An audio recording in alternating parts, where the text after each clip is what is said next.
तो आप सबका हमारे चैनल पर फिर से स्वागत है। आज हम जनरल साइंस की वीडियो नंबर 3 लेके आए हैं। इससे संबंधित क्वेश्चन हर एग्ज़ाम में पूछे जाते हैं दोस्तों। सबसे पहला क्वेश्चन है दोस्तों, यदि सरल लोलक की लंबाई 4% बढ़ा दी जाए तो उसका आवर्तकाल 2% बढ़ जाएगा। यदि लंबाई हम 4% बढ़ाएं लोलक की, सरल लोलक यानी झूला है मान लीजिए, तो उसकी 4% लंबाई आप बढ़ाएंगे तो आवर्तकाल में 1/2 बढ़ोतरी हो जाएगी, यानी उससे लंबाई से 50%। क्वेश्चन नंबर 2 है, जब कोई वस्तु ऊपर से गिराई जाती है तो उसका भार में क्या परिवर्तन आएगा, वो परिवर्तनशील होगा या नहीं होगा? तो ये इसका आंसर है परिवर्तनशील होगा। जब एक गैस के पात्र में दबाव बढ़ाया जाता है तो उसके द्रव्यमान पर क्या प्रभाव पड़ेगा? तो द्रव्यमान स्थिर रहेगा। Question number 3। प्रश्न नंबर 4 है, ऊंचाई बढ़ने से वायुमंडलीय दाब पर क्या प्रभाव पड़ता है? घटता है। दाब बढ़ाने पर बर्फ का गलनांक घट जाता है। प्रश्न नंबर 6, पानी से भरे एक बर्तन में बर्फ का एक टुकड़ा तैर रहा है, पूरी बर्फ पिघलने पर बर्तन का स्तर बदलेगा या नहीं बदलेगा? दोस्तों वो हमेशा अपवर्तित रहता है, क्योंकि जितना घेराव बर्फ़ के टुकड़े ने किया पानी में, उतने घेराव में पिघलने पर फैल जाएगा। प्रश्न नंबर 7, एक लड़की झूला झूल रही है, उसके पास एक अन्य लड़की आकर बैठ जाते तो झूले का आवर्तकाल में कोई परिवर्तन हुआ? नहीं हुआ, अपवर्तित रहता है। क्वेश्चन नंबर 8, एक कमरे में पंखा चल रहा है तो कमरे की वायु का ताप बढ़ेगा या घटेगा? बढ़ेगा। कमरे में रखे रेफ्रिजरेटर का दरवाज़ा खोल दिया जाए तो कमरे का तापमान बढ़ जाता है, घटता नहीं, ये बल्कि बढ़ जाता है। साइंटिफिक वे से देखा जाए तो बढ़ेगा। वैसे तो ठंडा लगता है बाहर खोलने पर, लेकिन ये बढ़ जाएगा। किसी चुंबक को गर्म करने पर उसका चुंबक तो नष्ट हो जाता है।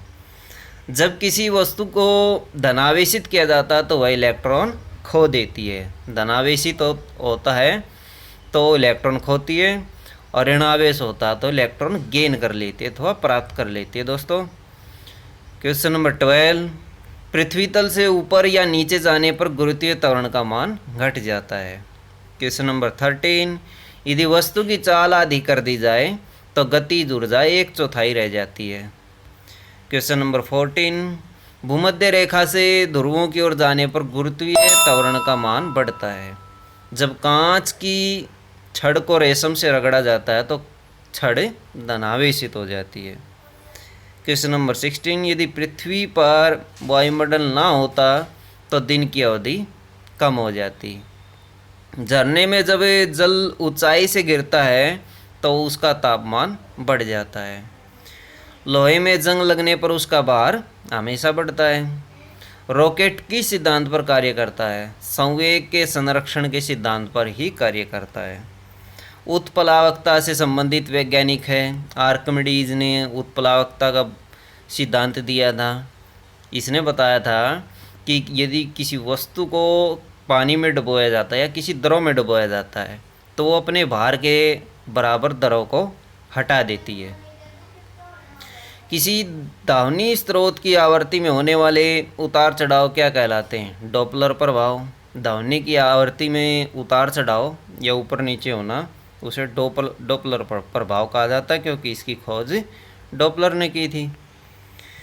द्रव्यमान ऊर्जा संबंधी किसका निष्कर्ष है? सापेक्षता का सामान्य सिद्धांत। दोस्तों पृथ्वी तथा अन्य ग्रह सूर्य के चक्कर लगाते किसका कथन है? कोपरनिकस का। कोपरनिकस ने खोज की थी इसकी। ग्रहों के गति का नियम किसने खोजे थे? केपलर ने। तारों में सूर्य की ऊर्जा का स्रोत क्या है? नाभिकीय संलयन। तो ये ऐसे इम्पोर्टेंट क्वेश्चन है दोस्तों, काफ़ी बार एग्जाम में पूछे गए हैं सभी के सभी। नाभिकीय संलयन एक ऐसी प्रक्रिया जिसमें छोटे तत्व मिलकर के बड़े तत्वों का निर्माण करते हैं, अथवा जिसमें संयोजन होता है, जैसे हाइड्रोजन हाइड्रोजन मिलके हीलियम का निर्माण करते हैं। लॉ ऑफ फ्लोटिंग सिद्धांत की खोज आर्किमिडीज ने की थी। पौधों में भी जीवन होता है, किसने बताया था? जेसी बोस ने। स्याही सोखता किस सिद्धांत पर कार्य करता है? पृष्ठ तनाव के सिद्धांत पर काम करता है स्याही सोखता। आइंस्टीन को नोबेल पुरस्कार किस लिए मिला था? प्रकाश विद्युत प्रभाव की व्याख्या करने के लिए आइंस्टीन को नोबेल पुरस्कार दिया गया था। क्वार्ट्ज घड़ियाँ किस सिद्धांत के अनुसार कार्य करती है? दाब विद्युत प्रभाव पर कार्य करती है। विद्युत मोटर किस सिद्धांत के अनुसार कार्य करती है? फैराडे के नियम के अनुसार। लेजर किस सिद्धांत पर कार्य करती है? विकिरण का उद्दीपन उत्सर्जन। परमाणु घड़ी किस प्रभाव के अंतर्गत कार्य करती है? पीजो इलेक्ट्रिक प्रभाव के ऊपर काम करती है परमाणु घड़ी दोस्तों। लेंज का नियम किससे संबंधित है? ऊर्जा के संरक्षण से।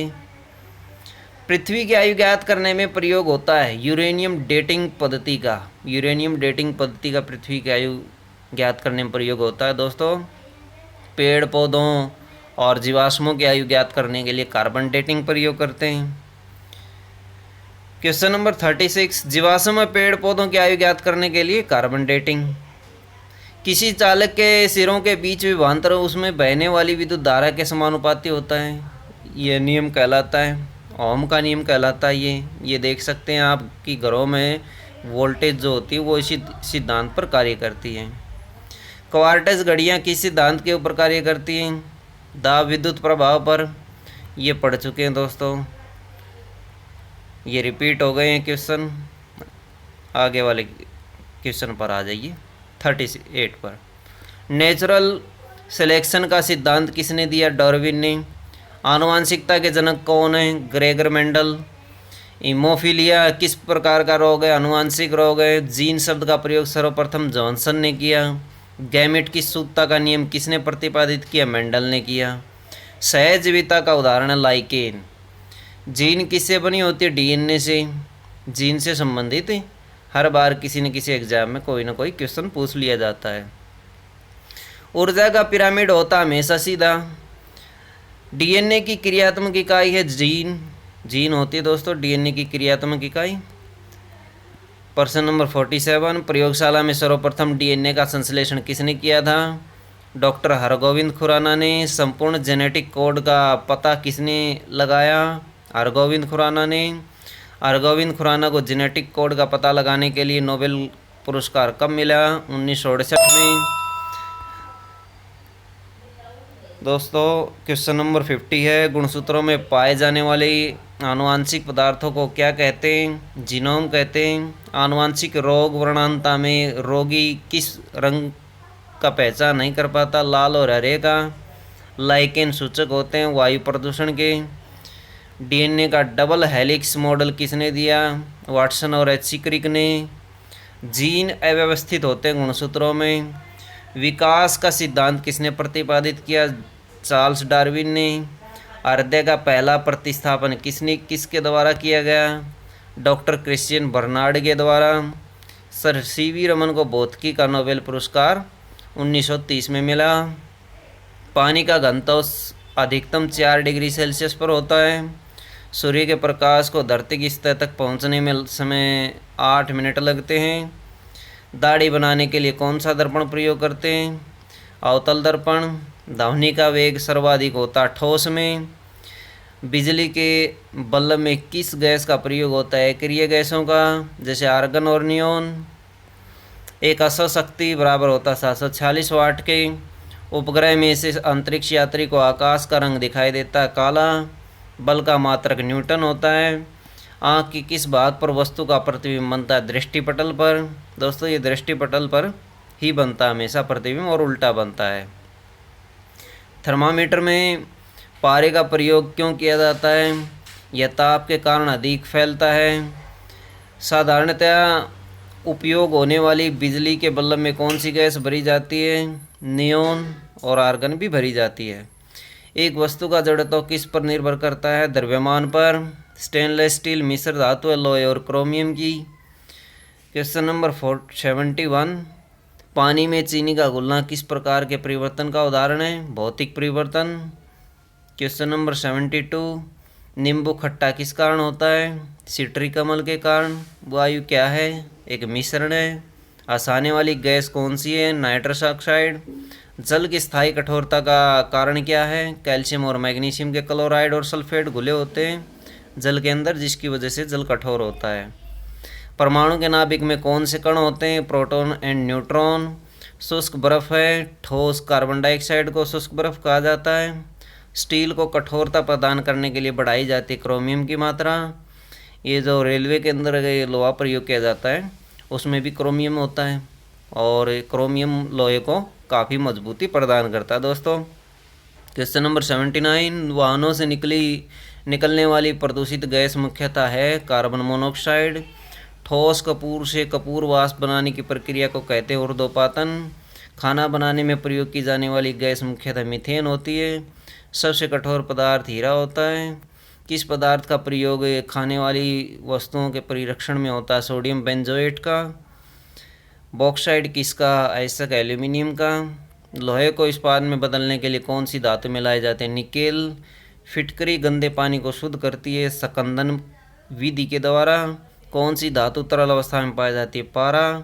बायोगैस का प्रमुख अवयव मीथेन होता है। दोस्तों, वातावरण में पाई जाने वाली सबसे प्रमुख गैस नाइट्रोजन होती है, इसकी मात्रा सबसे ज़्यादा होती है।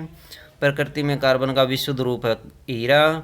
सूर्य से उत्सर्जित पराबैंगनी किरणों को कौन सी गैस रोकती है? ओजोन। ओजोन परत रोकती है। द्रवित पेट्रोलियम गैस कौन सी है? ब्यूटेन। कच्चे फलों को पकाने के लिए प्रयोग में लाई जाती है एसिटिलीन।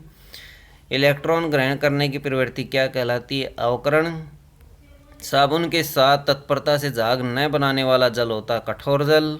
साधारण नमक का रासायनिक नाम क्या है? Sodium chloride.